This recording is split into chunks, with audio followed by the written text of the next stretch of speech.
Hi there everyone, Jack here again at the Vinyl Voyage. So over the last couple of weeks I've watched loads of vinyl community videos, but one in particular stuck in my head. Now I can't remember who it was that actually made the video, but they'd said during their video that they felt that London as a major city hadn't actually produced that many top quality bands. So it got me thinking about some of my favourite bands that have come out of London, and a lot of them were from the early 60s. And I really got into these bands when I was a young teenager, 13, 14. And a lot of these bands kind of formed the mod scene from the early 60s. So I thought it would be interesting to maybe do a video all about some of my favourite mod albums or albums that were beloved of mods. Now, I was never a mod myself. I did think about dressing up in my suit for this video, but I did have a good Christmas, a very good Christmas, still carrying a little bit of holiday weight, and my suit was pinching a little. I'm still in my comfy pants at the moment. So, yeah, the suit was out of the question. I never owned a scooter either. I hired a scooter once when I was on holiday, when I was 16, with my pals in Ibiza, and I came off the scooter after about being on it for 1 minute, just outside the place where we hired the scooter. And the guy came out, he said, "No, you're not having that. You can't be trusted on it." He gave me a little moped. The rest of my pals had these cool scooters. I had a moped. So I've never had a scooter either. I used to wear a parka, and I used to watch Quadrophenia a lot. I thought about maybe throwing in a few Quadrophenia quotes for this video, but frankly, it would be too embarrassing.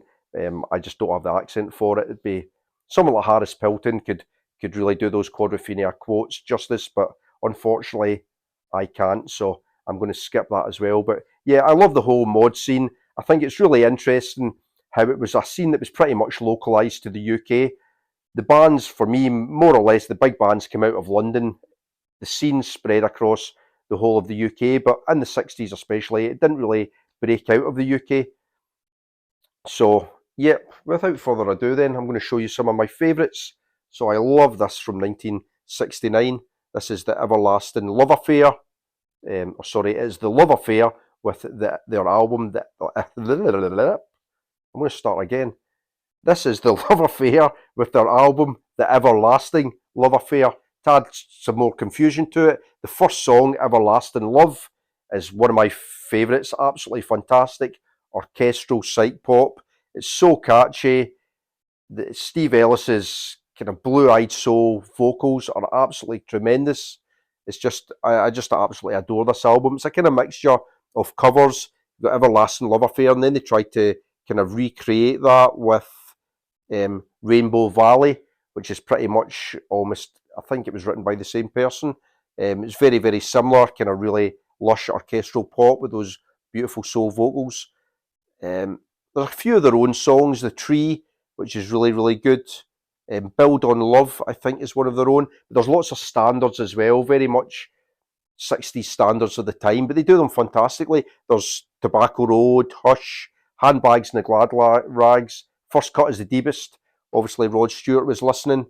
A Day Without Love, absolutely beautiful song written by, what's his name? Philip Goodhand Tate, 70s songwriter. He writes a couple on here as well. But yeah, just absolutely beautiful. I really, really love this album. Absolutely fantastic stuff. Like I said, a lovely mixture of their own songs, covers, and songs by this Philip Goodhand Tate. But I believe that The Love Affair, this was their only album. I don't think that they played actually a lot of the instrumentation on this album because the management felt that the album had to be pushed out as quickly as possible. And as a result, they brought in a lot of session men. So I think it's Steve Ellis sings on it and the band do bits and pieces. But I think there's a lot of session musicians playing on this. But yeah, proper North London mods. They were a proper mod band. So there we go. The Love Affair. Really, really good. Off to East London now. Some proper East London mods. The Small Faces with our debut album. This is a German press on that Music for Allah, Music for All, originally on Decca. But yeah, this is a great album as well. This one is from 1966. And at this time, the Small Faces were essentially a covers band as well, doing a lot of soul stompers like Shake, Sam Cooke's song, kicks it off. But then some of their own tracks as well. A couple of big singles on here. What you going to do about it? Was a big single for them, as was Shalala Lee. The other big single, which doesn't appear on the album, was Hey Girl. But love the Small Faces. Absolutely fantastic band. Steve Marriott, along with Steve Ellis, just one of the best kind of blue-eyed soul singers out there. One of the best, I suppose, rock singers as well in the whole of pop. But yeah, Marriott and Lane became one of the great songwriting partnerships as well. Ian McLaughlin appearing on the cover as the keyboard player. Actually, most of the keyboards on this were played by Jimmy Winston, who ended up getting chucked out of the band. I believe he was getting a bit big for his britches, and Steve Marriott especially didn't like that. He was maybe trying to wrestle a bit of control for the band, wrestle control of the band, and yeah, he basically got ousted. But yeah, this is just tremendous. Sorry She's Mine's a great song as well. It's Too Late, one of their own tracks. Jimmy Winston is actually credited as writing that. But yeah, Come On Children, that kind of rally and cry, that call to arms from Steve Marriott, just fantastic stuff. But I love the Small Faces. Certainly not one of their best albums. A lot more R&B than their kind of later psych influence stuff. But yeah, just love them. They're brilliant, brilliant mod pop band. So kind of spoke a little bit about how the mod scene in the kind of 64, 65, that's when it was really big in the UK. But there was a mod revival towards the end of the 70s, around about 76. A lot of people getting disillusioned with the commercialism of punk music. And we had a lot of these mod bands springing up, the Merton Parkers, the Lambrettas, bands like that. Obviously, the Jam spearheaded the whole movement. But my favourite, probably outside of the Jam, of the mod revival bands, would be the Chords. This is their first album, So Far Away. And yeah, this is brilliant, absolutely brilliant stuff. Kind of harkens back again to the classic songwriting of the 60s. It's really spiky, kind of got that punk attitude, but with a kind of 60s songwriting sensibility. Maybe Tomorrow is an absolute screamer of a song, written by Chris Pope. He wrote the majority of their songs. But yeah, so upbeat, so catchy, great melodies, great guitar. Happy Families is really good as well. A good cover of the classic Hold On, I'm Coming. What She Said, She Said. Nice cover of Lennon McCartney's She Said, She Said as well. But I'll just show you, this is on this one, Polydor, I think. Yeah. Like I said, probably my favourite of the mod revival bands. I prefer them to like the Secret Affair and other bands like that. I think, is it Mick Talbot that played keyboard in the Merton Parkers? I think he plays on this as well. Yeah, Mick Talbot, piano on, I'm not sure what track it is, but yeah, this is a great album. If you like the Jam, I'd be certain that you would like the Chords. Really, really good. Alrighty, we're going back then again to the original mods. 1965, it's the Pretty Things with Get the Picture.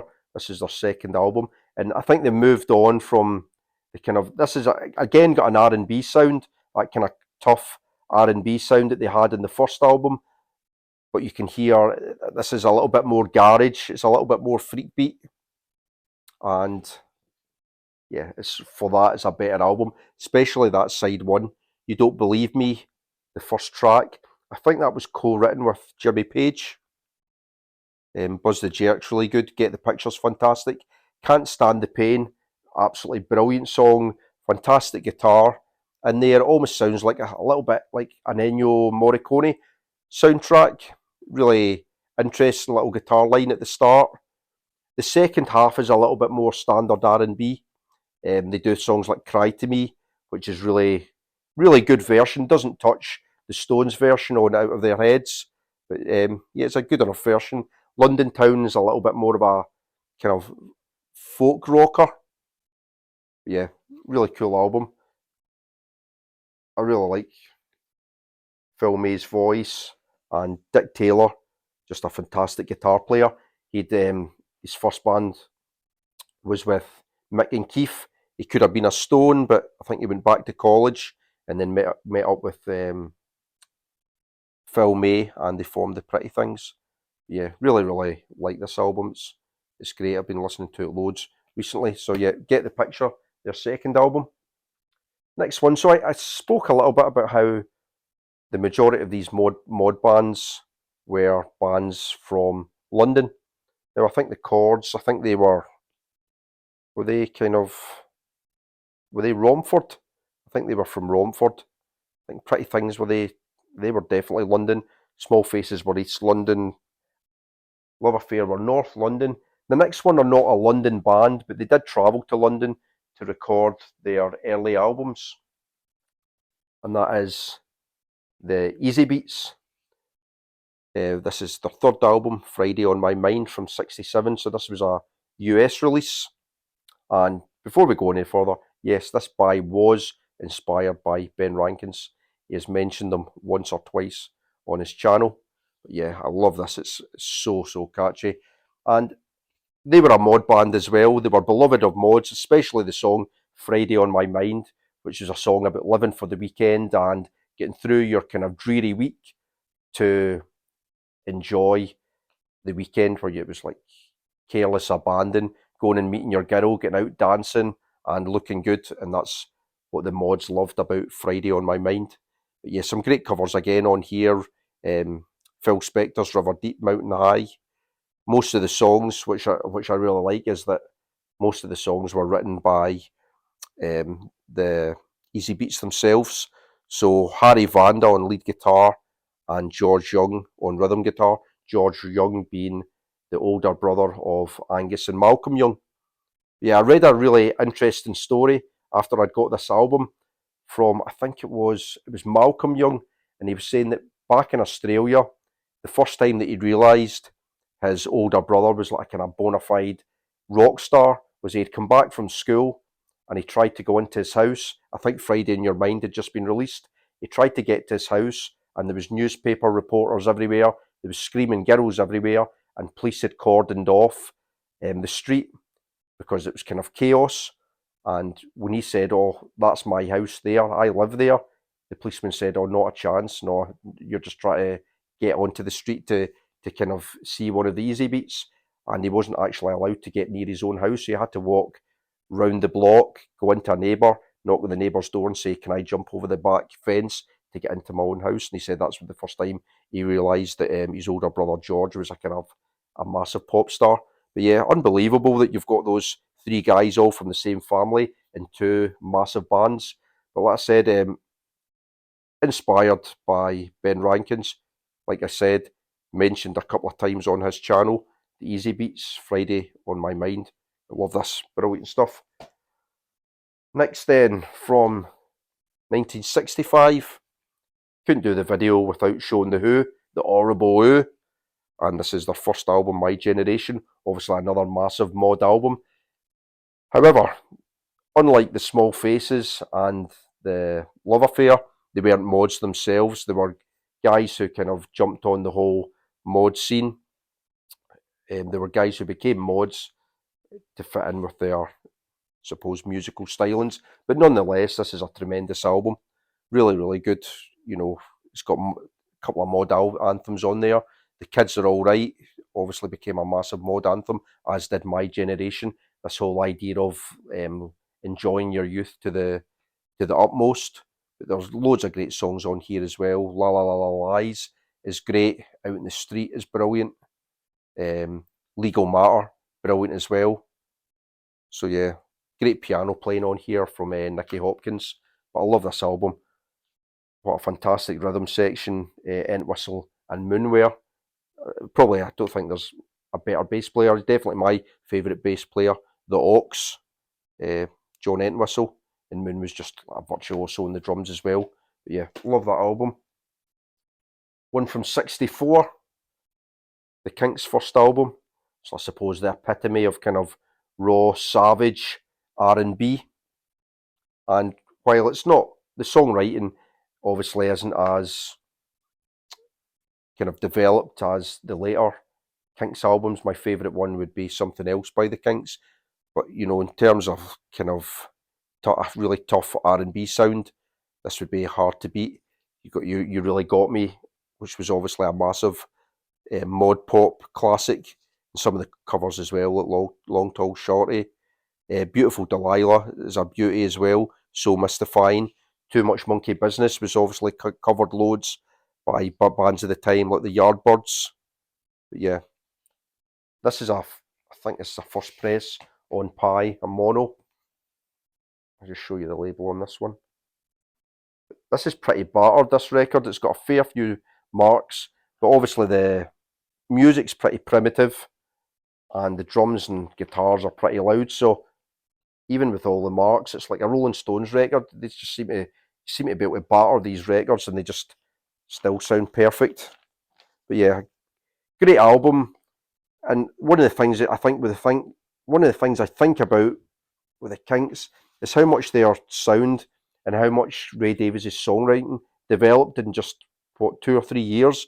It's almost unrecognisable, and his voice as well. His voice sounds so kind of raw and primitive on this album when you compare it to something like, you know, something else by the Kinks. It's almost unrecognisable. Yeah, Kinks' first album, another good one. Another one from '65 then, the Graham Bond Organisation. So this is again really raw R&B with a kind of jazz influence as well. It says here, sophisticated, raw, savage and soulful. Their music is all these things. So Graham Bond being a fantastic organ player. He also played the alto sax. And again, another fantastic rhythm section with Ginger Baker on drums and Jack Bruce playing bass. And then you had this other chap, Dick Hextall Smith, who played the saxophone. And again, it's like a really, really raw sound. But yeah, where was he from again? He was from a kind of London suburb as well, I think. Graham Bond.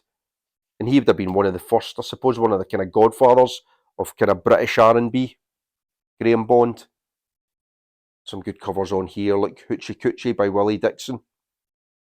Got My Mojo Working, Wade in Water. It's a lot of, I suppose, like real standards, but definitely with their own sound. Now, I really do like Graham Bond, but he went kind of a bit loco in the early 70s. He signed to Vertigo, and then he started putting out albums like Holy Magic, which is like very bizarre with a lot of chanting, and I think it's got like a picture of Stonehenge on the front cover. It's actually one I'm after, but it's a far cry from the sound of '65, which has got this kind of, I suppose, tough jazz influenced mod R&B sound. Yeah, it's a cool one as well. The sound of '65. And the final one, in good conscience, I could not put together a video of my favourite mod pop albums without showing The Jam. This is Sound Effects from 1980. Obviously, The Jam that spearheaded the mod revival in the late 70s. While this is maybe not the best Jam album, it's still a Jam album that I absolutely love. It's got a cracking mod pop vibe to it. Songs like Boy About Town, I love that song. Such a fantastic song. Really upbeat, great lyrics, really punchy. Not as good as the version that's on Jam Extras, because I love the horns in that one, but really great nonetheless. Songs like Start, obviously very Taxman inspired with that brilliant bass line. That's Entertainment, great song.